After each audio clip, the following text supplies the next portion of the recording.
Hi, എല്ലാവർക്കും സലു കിച്ചനിലേക്ക് സ്വാഗതം. ഞാൻ സമീറ.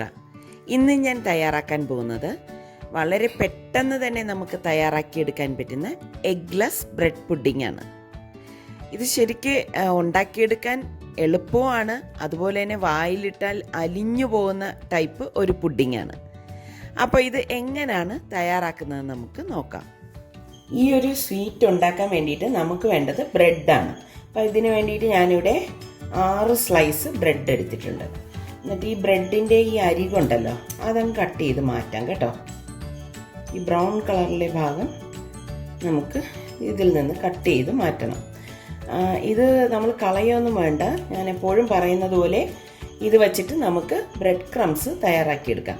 അപ്പോൾ അതുണ്ടാക്കുന്നതിൻ്റെ വീഡിയോ ഞാൻ ഇതിന് മുൻപ് ഇട്ടിട്ടുണ്ടായിരുന്നു. അതിൻ്റെ ലിങ്ക് ഞാൻ ഇതിൻ്റെ ഡിസ്ക്രിപ്ഷൻ ബോക്സിൽ കൊടുത്തിരിക്കാം. ബ്രെഡിനെ ഇതുപോലെ വേണം നമ്മൾ കട്ട് ചെയ്തെടുക്കേണ്ടത്.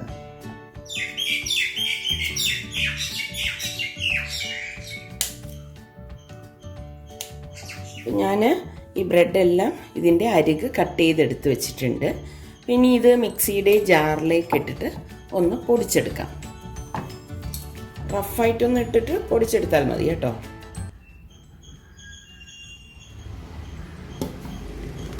ഇനി ഇത് പൊടിച്ചെടുത്തിട്ട് വരാം.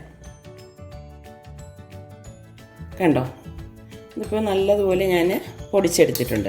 ഇതിപ്പോൾ നല്ല വൈറ്റ് കളറിലല്ലേ ഇരിക്കുന്നത്. അപ്പോൾ നമ്മൾ ബ്രെഡിൻ്റെ അരിക് കട്ട് ചെയ്ത് മാറ്റുന്നത് എന്തിനാണെന്ന് വെച്ചാൽ, അല്ലെങ്കിൽ നമ്മൾ ഇങ്ങനെ പൊടിച്ചെടുക്കുമ്പോഴേക്ക് കളർ ചേഞ്ച് ഉണ്ടാവും. ഇതാകുമ്പോൾ നല്ല കറക്റ്റ് നല്ല വൈറ്റ് കളറിൽ തന്നെ നമുക്ക് കിട്ടും. കണ്ടോ, അപ്പോൾ ഇതിനി മാറ്റി വെക്കാം. ഒരു പാൻ അടുപ്പത്ത് വെച്ച് ഗ്യാസ് ഓൺ ചെയ്ത ശേഷം ഞാനിതിലേക്ക് 1/2 കപ്പ് പഞ്ചസാര ഇട്ടിട്ട് ഒന്ന് മെൽറ്റ് ചെയ്യിക്കാൻ പോവാണ്. ഫ്ലെയിം കുറച്ച് വെച്ചിട്ട് വേണം നമ്മളിത് മെൽറ്റ് ചെയ്യിക്കാൻ കേട്ടോ.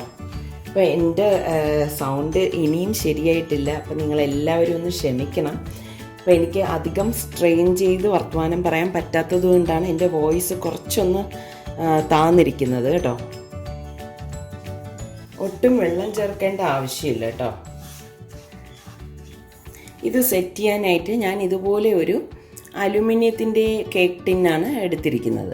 ഇതൊരു 6 ഇഞ്ചിൻ്റെ കേക്ക് ടിന്നാണ് കേട്ടോ.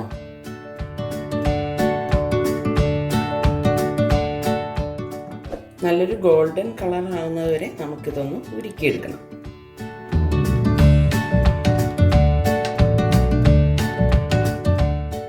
കരിഞ്ഞു പോരുത്, അത് പ്രത്യേകം ശ്രദ്ധിച്ചേക്കണം. അതുകൊണ്ടാണ് ഞാൻ ഫ്ലെയിം കുറച്ച് വെച്ചിട്ട് നമ്മളിത് മെൽറ്റ് ചെയ്യിച്ചെടുക്കണം എന്ന് പറയുന്നത്. ഈ ഒരു സ്റ്റേജ് ആയിക്കഴിഞ്ഞാൽ പെട്ടെന്ന് തന്നെ ഇത് റെഡിയാവും. കണ്ടോ, ഇപ്പം നല്ല ഒരു ഗോൾഡൻ കളറായിട്ട് വന്നിട്ടുണ്ട്. ഇത്രയും മതിയാവും.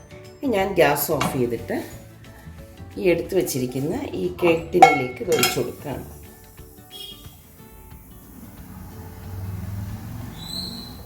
ഉടൻ തന്നെ ഒഴിച്ചു കൊടുക്കണം, അല്ലെങ്കിൽ എന്താണെന്ന് വെച്ചാൽ പെട്ടെന്ന് ഇത് സെറ്റായി പോകും. എന്നിട്ട് ഇതൊന്ന് ഇങ്ങനെ ഒന്ന് ചുറ്റിച്ചു കൊടുക്കണം. കണ്ടോ, ഇത്രയും മതിയാവും. ഇതിനി മാറ്റി വെക്കാം.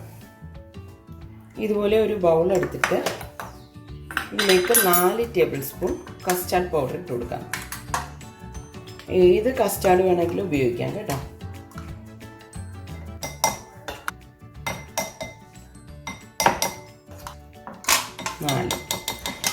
ഈ 4 ടേബിൾ സ്പൂണിൽ കൂടേണ്ട ആവശ്യമില്ല. ഈ ഒരു അളവിൽ നമുക്ക് 4 ടേബിൾ സ്പൂൺ കസ്റ്റാർഡ് മാത്രം മതിയാകും. ഇനി ഞാൻ ഇതിലേക്ക് 1/4 കപ്പ് പാലൊഴിച്ചൊന്ന് മിക്സ് ചെയ്ത് കൊടുക്കാൻ പോവാണ്. നല്ല തണുത്ത പാലാണ് കേട്ടോ ഒഴിച്ചു കൊടുക്കുന്നത്. ഒട്ടും കട്ടയില്ലാതെ മിക്സ് ചെയ്തെടുക്കണം. ഞാൻ ഇതിനു മുൻപ് ഇതുപോലത്തെ ബ്രെഡ് പുഡിംഗ് കാണിച്ചിട്ടുണ്ടായിരുന്നു. പക്ഷേ അത് മുട്ട കൊണ്ടുള്ള ബ്രെഡ് പുഡിംഗാണ് ഞാൻ ഉണ്ടാക്കി കാണിച്ചിട്ടുള്ളത്. അപ്പോൾ അതിൻ്റെ ലിങ്ക് വേണമെങ്കിൽ ഞാൻ ഇതിൻ്റെ ഡിസ്ക്രിപ്ഷൻ ബോക്സിൽ കൊടുത്തിരിക്കാം കേട്ടോ.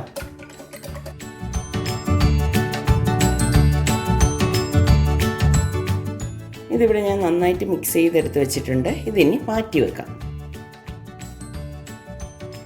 ഒരു പാൻ അടുപ്പത്ത് വെച്ചിട്ട് ഇതിലേക്ക് ഞാൻ 2 കപ്പ് പാലൊഴിച്ചു കൊടുക്കുകയാണ്.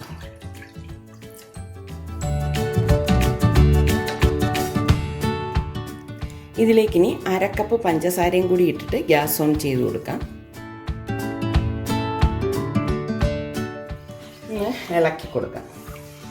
അതായത് ഈ പാലും പഞ്ചസാരയും കൂടി നന്നായിട്ട് മിക്സ് ആവണം. ഇതിനി തിള വരാറാവുമ്പോഴാണ് നമ്മൾ കലക്കി വെച്ചിരിക്കുന്ന കസ്റ്റാർഡ് ഇതിലേക്ക് ഇട്ടിട്ട് ഒന്ന് ഇളക്കി കൊടുക്കുന്നത്.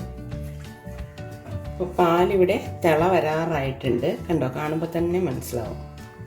ഇതുപോലെ തിള വരാറാകുന്ന ആ സമയത്താണ് നമ്മൾ കലക്കി വെച്ചിരിക്കുന്ന കസ്റ്റാർഡ് ഇതിലേക്ക് ഒഴിച്ചിട്ട് നന്നായിട്ടൊന്ന് മിക്സ് ചെയ്തെടുക്കുന്നത്. കസ്റ്റാർഡ് ഒഴിക്കുന്നതിന് മുൻപ് നന്നായിട്ട് ഇതുപോലെ ഒന്ന് മിക്സ് ചെയ്ത ശേഷം മാത്രമേ നമ്മൾ ഇതിലേക്ക് ഒഴിച്ചു കൊടുക്കാവൂ കേട്ടോ.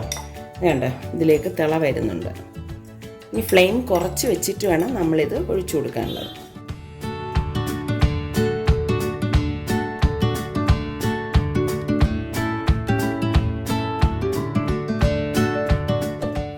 ഇതോടൊപ്പം തന്നെ നമ്മൾ ഈ പൊടിച്ച് വെച്ചിരിക്കുന്ന ഈ ബ്രെഡിൻ്റെ പൊടിയുണ്ടല്ലോ, അതും കൂടി ഇട്ട് മിക്സ് ചെയ്ത് കൊടുക്കാം. നന്നായിട്ട് എല്ലാം കൂട്ടിയിട്ടൊന്ന് മിക്സ് ചെയ്തെടുക്കണം.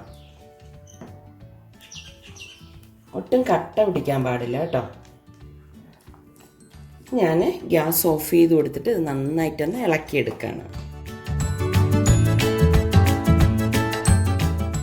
ഇനി നമ്മൾ ഈ റെഡിയാക്കി വെച്ചിരിക്കുന്ന ഈ കൂട്ട് ഈ കാരമലൈസ് ഒഴിച്ചു വെച്ചിരിക്കുന്ന പാനിലേക്ക് ഒഴിച്ചു കൊടുക്കാം.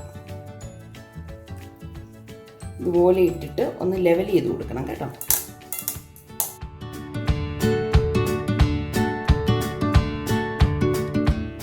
ഇതൊന്ന് ലെവൽ ചെയ്ത് കൊടുക്കണം. നന്നായി ഒന്ന് ടാപ്പ് ചെയ്ത് കൊടുത്താൽ മതി. ഇനി ഇത് ഒരു ഫോയിൽ പേപ്പർ കൊണ്ട് നന്നായിട്ടൊന്ന് കവർ ചെയ്ത് കൊടുക്കാം. ഇനി നമുക്കിത് ആവിയേറ്റാണ് ചെയ്യുന്നത്. അപ്പോൾ അതെങ്ങനെയാണ് ആവിയേറ്റുന്നതെന്ന് നോക്കാം. ആവിയേറ്റാൻ വേണ്ടിയിട്ട് ഞാൻ ഇതുപോലെ ഒരു സോസ് പാനിൽ കുറച്ച് വെള്ളം വെച്ചിട്ടുണ്ട്. ഇനി ഇതിലേക്ക് ഇതുപോലത്തെ ഒരു സ്റ്റാൻഡ് വെച്ച് കൊടുക്കും. അതിൻ്റെ മീതെ നമ്മൾ ഈ കവർ ചെയ്ത് വെച്ചിരിക്കുന്ന ഈ കസ്റ്റാർഡിൻ്റെ ബൗൾ വെച്ച് കൊടുക്കാം. എന്നിട്ട് ഈ പാത്രവും മൂടിക്കൊടുക്കും. നല്ല ടൈറ്റ് ചെയ്ത് അടച്ചു വെക്കും. ഞാനിത് ടൈറ്റ് ചെയ്യാൻ വേണ്ടിയിട്ട് ഒരു കല്ലെടുത്ത് കമഴ്ത്തി ഇതിൻ്റെ മുകളിലേക്ക് വച്ചു കൊടുക്കാൻ പോവാണ്. ഇനി ഒരു 25-30 മിനിറ്റ് ഞാൻ ഇങ്ങനെ വെച്ച് ആവിയേറ്റും. അപ്പം വെള്ളം വറ്റിപ്പോവാതിരിക്കാൻ പ്രത്യേകം ഒന്ന് ശ്രദ്ധിച്ചേക്കണം കേട്ടോ. ഞാൻ മീഡിയം ഫ്ലെയിമിൽ വെച്ചിട്ടാണ് ഇങ്ങനെ ആവിയേറ്റി എടുക്കുന്നത്. ഞാനിപ്പോൾ വെച്ചിട്ട് ഒരു അരമണിക്കൂർ കഴിഞ്ഞിട്ടുണ്ട്. ഞാൻ ഇനി ഗ്യാസ് ഓഫ് ചെയ്തിട്ട് ഈ കല്ല് മാറ്റിയിട്ട് ഈ പാൻ പുറത്തെടുക്കാൻ പോവാണ്.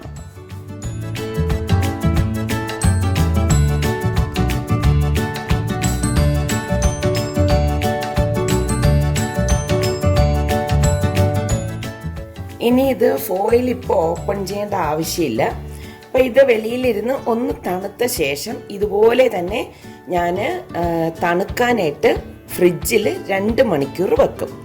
ഫ്രിഡ്ജിൽ 2 മണിക്കൂർ വച്ചിരുന്നതിന് ശേഷം മാത്രമേ ഇത് പുറത്തെടുത്തിട്ട് ഓപ്പൺ ചെയ്യത്തുള്ളൂ. അപ്പോൾ ഇത് ഇപ്പോൾ പുറത്തിരുന്ന് ഒന്ന് തണുക്കട്ടെ. ഇപ്പോൾ നല്ല ചൂടായിട്ടിരിക്കുകയാണ് കേട്ടോ. അപ്പോൾ ഈ ഒരു സ്റ്റേജിൽ നമുക്കിത് ഫ്രിഡ്ജിൽ വെക്കാൻ പറ്റത്തില്ല. അപ്പോൾ ഇതൊന്ന് തണുത്ത ശേഷം നമുക്കിത് ഫ്രിഡ്ജിലേക്ക് മാറ്റാം. ഫ്രിഡ്ജിൽ വെച്ച് നല്ലതുപോലെ ഒന്ന് തണുത്തിട്ട് നമ്മൾ പുറത്തെടുത്ത് കട്ട് ചെയ്ത് കഴിക്കുമ്പോഴാണ് ടേസ്റ്റ് കൂടുതൽ. ഇത് ഞാൻ ഫ്രിഡ്ജിൽ വെച്ച് നന്നായിട്ട് തണുപ്പിച്ച് എടുത്തുകൊണ്ട് വന്നിരിക്കുന്നതാണ്. ഞാൻ ഇനി ഇതൊരു പ്ലേറ്റിലേക്ക് മാറ്റാം. ഇപ്പോഴാണ് ഞാനിത് ഓപ്പൺ ചെയ്യുന്നത് കേട്ടോ.